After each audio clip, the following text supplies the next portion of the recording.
नमस्कार, मी आनंदी कुणाल पाटील. मी माझ्या करिअर राईस या चॅनलमध्ये तुमचं सगळ्यांचं खूप खूप मनापासून स्वागत करते. आज मी करणार आहे अगदी सोप्या पद्धतीने मऊ अशी इडली, रव्याची इडली. व्हिडिओ शेवटपर्यंत बघा आणि अजूनही चॅनलला सबस्क्राईब केलेलं नसेल तर सबस्क्राईब करा. बेल आयकॉन क्लिक करा म्हणजे माझा व्हिडिओ तुमच्यापर्यंत सगळ्यात आधी पोहोचेल. चला तर मग रेसिपीला सुरुवात करूया.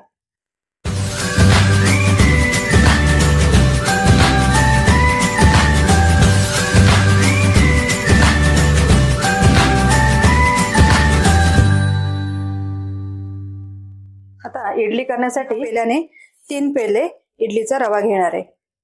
आता हे मी 3 पेले इडलीचा रवा घेतलेला आहे. आता याच पेल्याने मी 1 पेला उडदाची डाळ घेते. म्हणजे 3 पेला आपण इडलीचा रवा घेतला तर 1 पेला उडदाची डाळ घ्यायची आणि 1 छोटा चमचा आपल्याला मेथी दाणे घ्यायचे. आता ही उडदाची डाळ आणि तांदूळ आपल्याला 2-2 पाण्याने स्वच्छ धुवून घ्यायचे. हा इडलीचा रवा आपल्याला 2 पाण्याने स्वच्छ धुवून घ्यायचा आहे.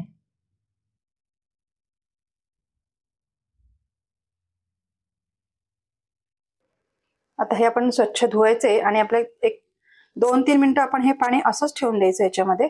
त्याच्यामुळे काय होईल, तो जो रवा आहे ते पाण्यामुळे ओले होतील आणि तो रवा खाली बसेल. म्हणजे आज आपण हे पाणी ओतून देऊ त्यास तो रवा पडणार नाही. आता रवा आपला धुवून झालेला आहे.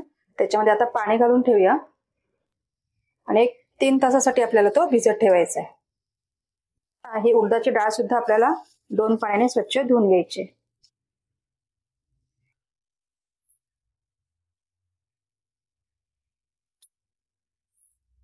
आता ही डाळ 2 पाण्याने धुवून झालेली आहे. त्याच्यामध्ये सुद्धा आपण पाणी घालून ही सुद्धा आपल्याला डाळ 3 तासासाठी भिजत ठेवायची.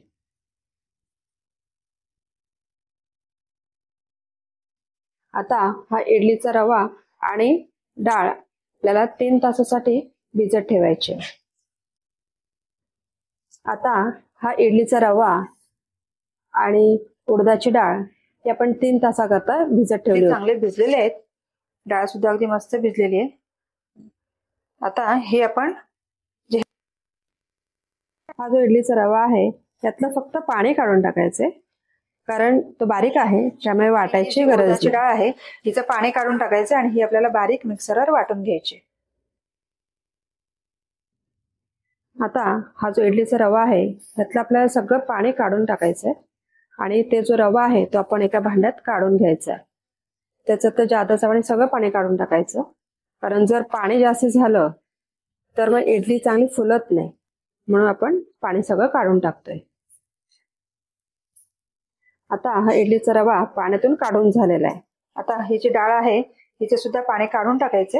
हिचं पाणी आपण काढून ठेवणार. जर लागलं आपल्याला त्याच्यामध्ये पाणी घालायला तर ह्या डाळीचं पाणी त्याच्यामध्ये घालायचं. आता ही डाळ मिक्सरच्या भांड्यात काढून घेऊ आणि मिक्सरला बारीक पेस्ट करून घेऊया.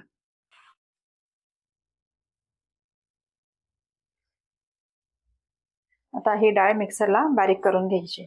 आता हे बघा, आपले ही जी डाळ आहे अगदी मस्त बारीक वाटली गेली.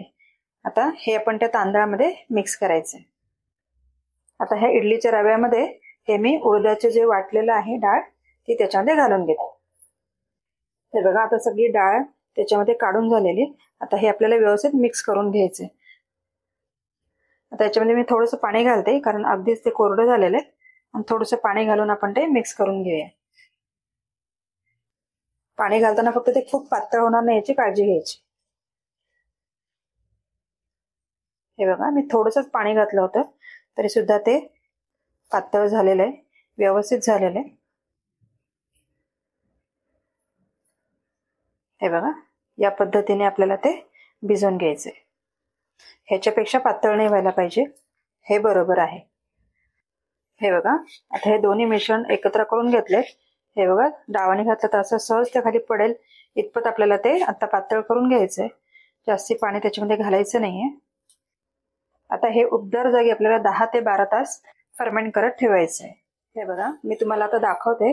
आपण हे पूर्ण रात्र हे इडलीचं पीठ ठेवून दिलं होतं, फर्मेंट व्हायचं ठेवलं होतं. आता तुम्ही पाहू शकता पातेलं अगदी भरत आलेलं आहे, छान फर्मेंट झालेलं आहे. हे बघा, अगदी हलकं असं पीठ झालेलं आहे, मस्त पीठ लागलंय. आता आपण याच्यामध्ये मीठ घालून घेऊया. आपण जे तांदळाची कणी म्हणजे इडलीचा रवा आणि डाळ घेतली होती, त्या अंदाजाने आपल्याला मीठ घालून घ्यायचंय. हे सगळं व्यवस्थित मिक्स करून घ्यायचं. अगदी पीठ हलकं झालंय बघा, तुम्ही पाहू शकता चमचा अगदी सहज फिरते त्याच्यामध्ये. आता हे बघा, आपण इडल्या लावायला घ्यायच्यात. आपण सगळ्यात पहिल्यांदा ह्या प्लेट्स आहेत इडलीच्या, त्याला तेल लावून घ्यायचे. शक्यतो तेल ब्रशने लावायचं, म्हणजे तेल इव्हनली लावलं जातं आणि इडल्या चिकटत नाही, काढायला सोप्या पडतात. सगळ्यांना तेल लावून घ्यायचंय. आता हे आपलं इडलीचं बॅटर आपण हे प्रत्येक याच्यामध्ये एक एक घालून घ्यायचं. एक एक चमचा त्याच्यामध्ये बरोबर बसतोय. हे बघा, याप्रमाणे आपण सगळ्या प्लेट्स भरून घेऊया. आता या सगळ्या प्लेट्स भरून झालेल्या आहेत. आता मी त्या कुकरमध्ये ठेवते. तर इडलीचा कुकर मी आधीच गरम करत ठेवलेला होता पाणी घालून त्याच्यामध्ये. आता त्याच्यामध्ये आपण सगळ्या प्लेट्स ठेवून द्यायच्या.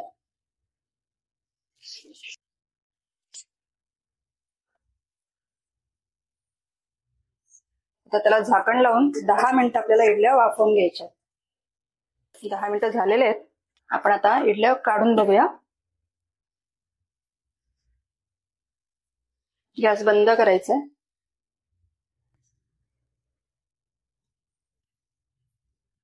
मस्त अशा फुगलेल्या आहेत. हे बघा, सुरीला काहीच लागत नाहीये, म्हणजे आपल्या इडल्या चांगल्या तयार आहेत. तर आपण हे सगळं काढून घेऊया. 2 मिनिट आपण त्याची थोडी वाफ जाऊन द्यायची आणि आपण इडली काढून घेऊया. आता ह्या इडल्या आपल्या मी 2 मिनिट तशाच ठेवून दिल्या होत्या, मग त्याची वाफ निघून जाते आणि मग आपल्याला इडली काढायला सोपं पडतं म्हणून. आणि आता आपण इडल्या काढून घेऊया. हे बघा, अगदी इझिली या इडल्या काढता येतात. पाहू शकता, अगदी मस्त अशी जाळीदार इडली तयार झाली आहे. खूप सॉफ्ट आहे ही इडली. हे बघा, आता या सगळ्या इडल्या मी काढून घेते.